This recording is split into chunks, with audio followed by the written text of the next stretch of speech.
Nora, The McCades of Texas, Book 2. Written by Kimberly Lewis. Narrated by Tiffany Williams. Produced by Airbending Media Productions, LLC.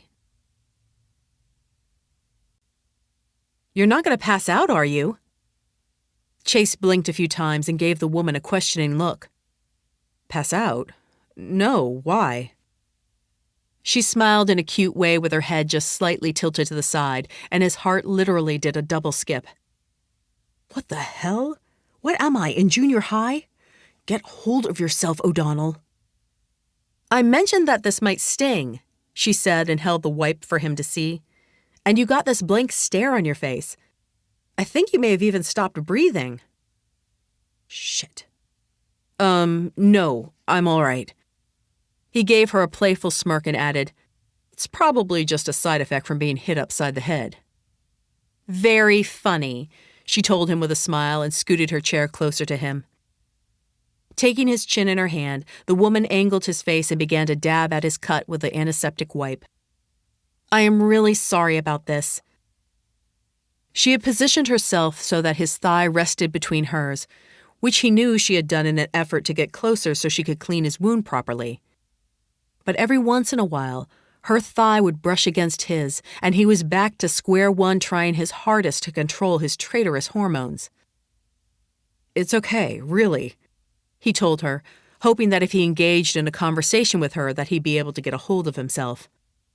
It's not like you meant to beat me to a pulp with your tray. She kept her focus on cleaning the cut above his eye, but she laughed and shook her head. Oh, believe me, you wouldn't be sitting here if I had beat you to a pulp. Placing the used antiseptic wipe in the wastebasket next to the table, she reached for the other one and tore it from its packet.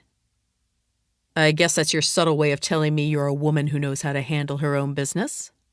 Chase asked as she dabbed the newer wipe along his cut.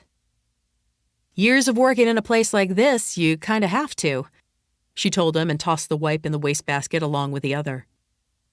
That a job requirement? Chase asked with a teasing grin. He watched her as she reached for the bandage and pulled the tape from the back of it. The blonde shook her head slightly and let out a soft laugh. So what else do you do besides bartend and hit people in the head with trays?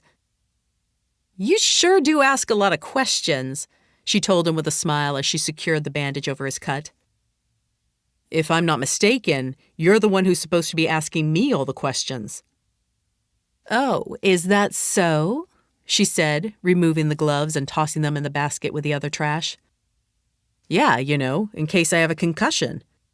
He pointed to the cut above his eye. Head injuries can be serious. The blonde shook her head and closed the first aid kit. Laying it on pretty thick, aren't you? She rested her hand on his knee, patted it twice, and then pushed herself up from the chair. I think you'll pull through. Chase reached for her hand as she started to walk away and watched as the woman stopped and looked at his hand before she looked to his face. You're not just going to leave me hanging like that, are you? She carefully peeled her hand away from his and held onto the first aid kit with both hands. Look, I'm sure you're a real nice guy, but I'm just not into sharing my personal life with strangers. I'm really sorry about hitting you with my tray, but...